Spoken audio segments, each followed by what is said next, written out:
दोस्तों, क्या आप जानते हैं कि वह कौन सा खास दिन है जिस दिन महिलाएं बाल धो ले तो पूरा घर हो जाता है धनवान। और साथ ही हम जानेंगे कि अगर किसी भी त्योहार पर महिलाएं अपने बालों को ना धो पाएं तो वह कौन से उपाय कर सकती हैं।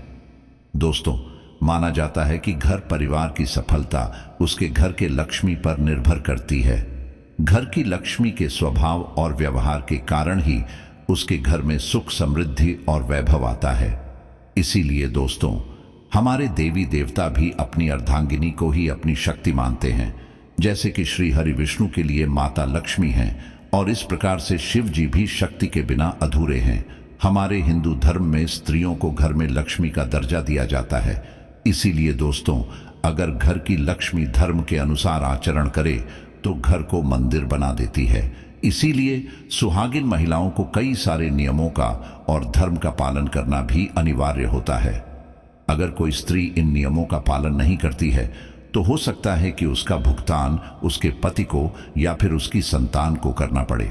दोस्तों, इसी बात को ध्यान में रखते हुए आज हम सुहागिन महिलाओं को कब बालों को धोना चाहिए और कब बालों को नहीं धोना चाहिए, इस नियम के बारे में आपको बताने जा रहे हैं, जिससे सुहागिन महिलाएं यह बात को जान सकती हैं कि कौन से दिन और कौन से त्योहार बाल धोने के लिए उत्तम दिन होता है।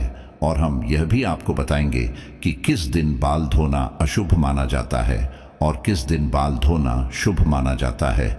लेकिन उससे पहले अगर आप भी चाहते हैं कि माता लक्ष्मी का आशीर्वाद आपके ऊपर सदैव बना रहे तो इस वीडियो को लाइक करें और आपके अपने चैनल श्री कृष्णा वॉइस को सब्सक्राइब जरूर कर लें और कमेंट बॉक्स में जय माता लक्ष्मी जरूर लिखें। नंबर 1, दोस्तों, कुंवारी कन्याओं को कभी भी बुधवार के दिन अपने बाल नहीं धोने चाहिए और खास करके उन कन्याओं को तो बिल्कुल नहीं धोना चाहिए जिनके छोटे भाई होते हैं। दोस्तों, हमारे वास्तुशास्त्र में कहा गया है कि जो कन्या बुधवार को बाल धोती है उसके छोटे भाइयों को अपने जीवन में बहुत कष्टों का सामना करना पड़ता है और उनके छोटे भाइयों का स्वास्थ्य सदैव बिगड़ा ही रहता है और उनके जीवन में कोई ना कोई समस्या सदैव बनी रहती है। इसलिए दोस्तों, कुंवारी कन्याओं को बुधवार के दिन बाल नहीं धोना चाहिए। बुधवार के दिन बाल धोना बहुत ही अशुभ माना जाता है, इसलिए बुधवार के दिन बाल नहीं धोना चाहिए। नंबर 2, दोस्तों, सुहागन महिलाओं को गुरुवार के दिन भूलकर भी बाल नहीं धोना चाहिए। गुरुवार के दिन सिर्फ महिलाओं को ही नहीं बल्कि पुरुषों को भी ना अपने बालों को धोना चाहिए और ना ही उसे कटवाना चाहिए। हमारे वास्तुशास्त्र में भी ऐसा कहा गया है कि गुरुवार के दिन पूछा नहीं लगना चाहिए। दोस्तों, ऐसा माना जाता है कि गुरुवार के दिन बाल धोने से या कटवाने से घर में आर्थिक समस्याएं पैदा होने लगते हैं और आपका ग्रह भी अपनी दिशा बदलने लगता है। इसीलिए दोस्तों, गुरुवार के दिन बालों को ना धोना चाहिए, ना ही कटवाना चाहिए। नंबर 3, दोस्तों, आजकल जमाना बदल रहा है। आजकल लोग फैशन के दौर में इतने व्यस्त हो गए हैं कि अपने शास्त्रों और पौराणिक कथाओं बिल्कुल भी ध्यान नहीं है और उन्हें बताई गई बातों का भी वह कभी ख्याल नहीं करते हैं और फैशन के दौर में वह किसी भी त्योहार या तिथि को अपने बालों को काटने या धोने से जरा सा भी संकोच नहीं करते हैं। लेकिन दोस्तों, हमारे हिंदू पंचांग के अनुसार महिलाओं को किसी भी शुभ तिथि या किसी भी त्योहार को बाल नहीं काटने चाहिए और ना ही धोने चाहिए, बल्कि 1 या 2 दिन पहले ही वह अपने बालों को कटा लेना चाहिए और बालों धो लेना चाहिए। उस दिन बाल धोना या कटवाना शुभ नहीं माना जाता है।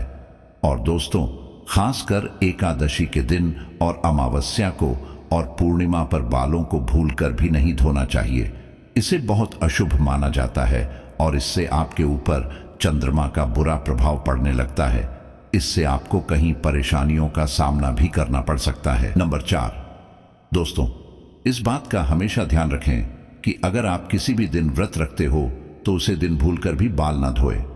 इसीलिए दोस्तों, जैसे आप मंगलवार को आप व्रत रखते हैं तो एक दिन पहले यानी कि सोमवार को ही अपने बाल धोकर शुद्ध हो जाए।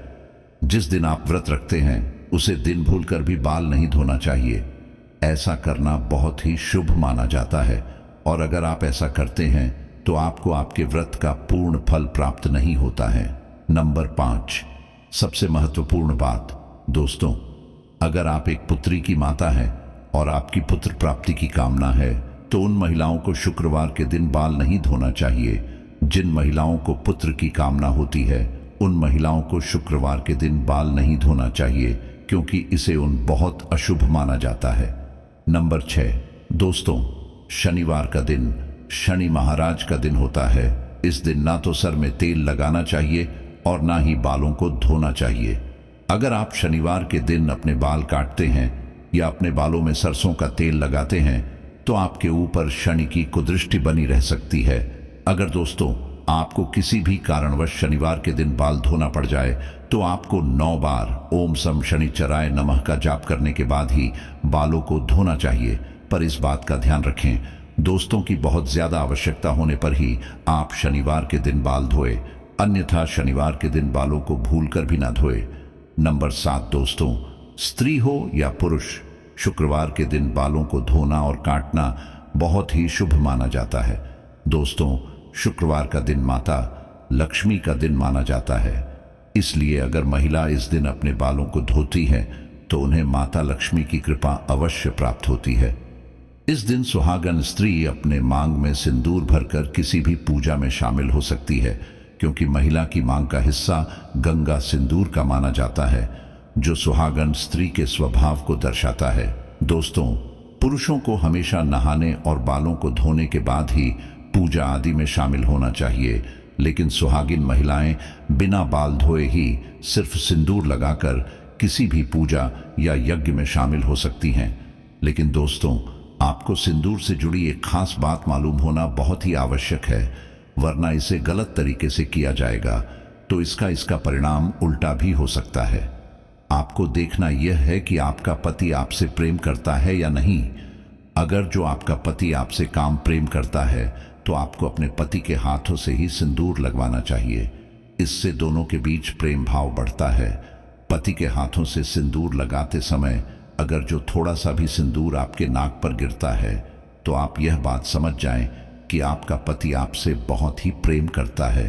जब आज सुनने में बिल्कुल फिल्मों की तरह लग रही होगी, लेकिन यह बात बिल्कुल सत्य है कि जब भी पति द्वारा सिंदूर लगाते समय सिंदूर नाक पर गिरता है तो पति पत्नी में प्रेम बना रहता है और आने वाले समय में उनके रिश्ते और भी गहरे होते चले जाते हैं।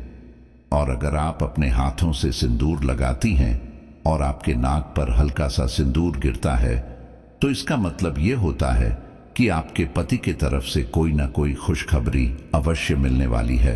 नंबर 8, हमारे हिंदू धर्म में सुहागिन के लिए सिंदूर को बहुत ही महत्वपूर्ण माना जाता है। लेकिन क्या आपको पता है, सिंदूर से जुड़ी कई जानकारियां हैं। अगर आपको यह जानकारियां नहीं पता है और आप गलती करते हैं तो आप भी भारी संकट में पड़ सकते हैं और इसका नुकसान आपके पति को भुगतना पड़ सकता है। सिंदूर एक सुहागन महिला के लिए उसके सुहाग की निशानी होती है। जब भी हम किसी शादीशुदा महिला को देखते हैं तो उसके माथे पर सुधीर जरूर लगा होता है। एक सुहागन महिला को सिंदूर के बिना अधूरा माना जाता है। दोस्तों, सिंदूर को माथे पर लगाने में कई महिलाएं जल्दबाजी और अनजाने में कई गलतियां कर बैठी हैं। मान्यताओं के अनुसार जो स्त्री बीच मांग में सिंदूर लगाने की बजाय किनारे या इधर उधर लगा लेती हैं तो इस वजह से पति पत्नी के रिश्ते के बीच में दरार आना शुरू हो जाता है। इसलिए महिला को सिंदूर मांग के बीचों बीच में और लंबी लगानी चाहिए, क्योंकि हमारे वास्तु शास्त्र में यह माना गया है कि मांग की सिंदूर जितनी लंबी होगी पति की आयु भी उतनी ही लंबी होगी। तो दोस्तों, आज की हमारी वीडियो आपको कैसी लगी कमेंट करके ज़रूर बताएं, और अगर हमारी वीडियो आपको पसंद आई हो तो इस वीडियो को एक लाइक करें और कमेंट बॉक्स में जय माँ लक्ष्मी ज़रूर लिखें। और अगर आप चाहते हैं कि माता लक्ष्मी का आशीर्वाद आप पर सदैव बना रहे तो आपके अपने चैनल श्री कृष्णा वॉइस को सब्सक्राइब ज़रूर करें। आज के लिए बस इतना ही दोस्तों, मिलते हैं अगली वीडियो में एक और नई जानकारी के साथ। तब तक के लिए राम राम दोस्तों।